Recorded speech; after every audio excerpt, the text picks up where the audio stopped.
Удивительно, как мало известно в Европе о подвигах этого великого вождя, столь прославленного в длительных и разрушительных войнах России против жителей Крымской Татарии и Кавказа, и кто, когда мы рассматриваем значительность власти, против которой ему пришлось бороться, и дикие орды, которые ему пришлось организовать, заслуживает занять свое место среди благороднейших патриотов, которые когда-либо украшали любую страну.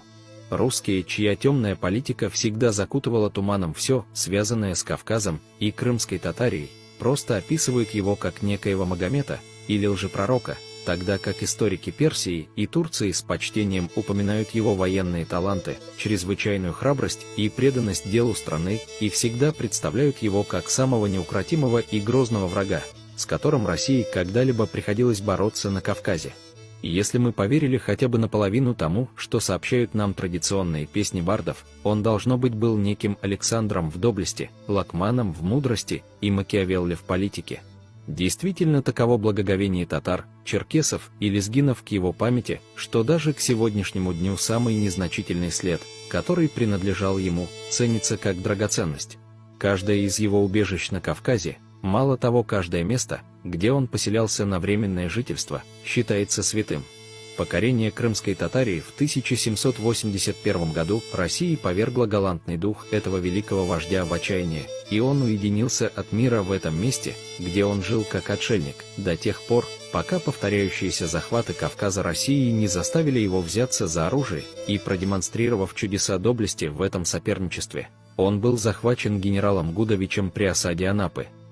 В этой же книге Эдмунд Спенсер приводит слова тимиргоевского вождя, где он, обращаясь к странствующему барду, говорит: «Неужели ты не расскажешь иностранному хакиму, который недавно был гостем твоего народа, немного о военных подвигах нашего прекрасного пророка и вождя шейха Мансура, того, с кем ты говорил лицом к лицу и боролся бок о бок?»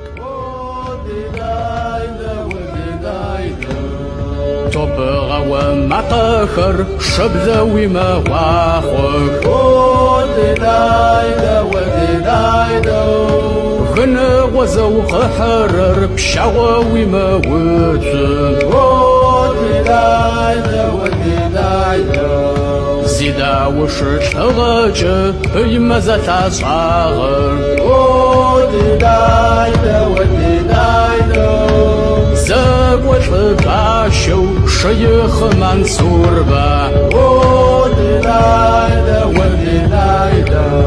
تمر ثق موامي زور يوزثم آوي شخر شكومي تشر زبيبتها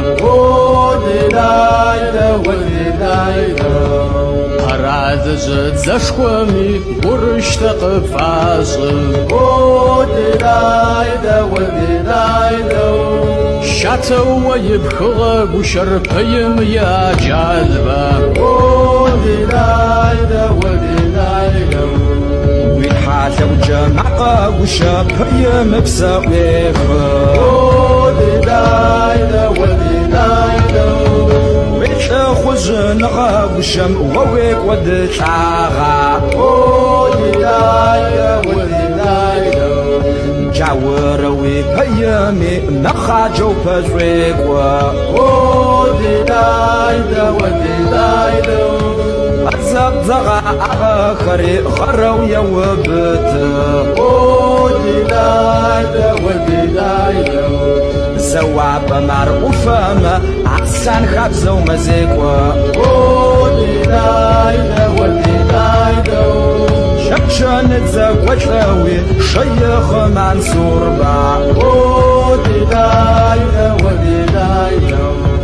أنا ببتحبامي صور قشوا صوتا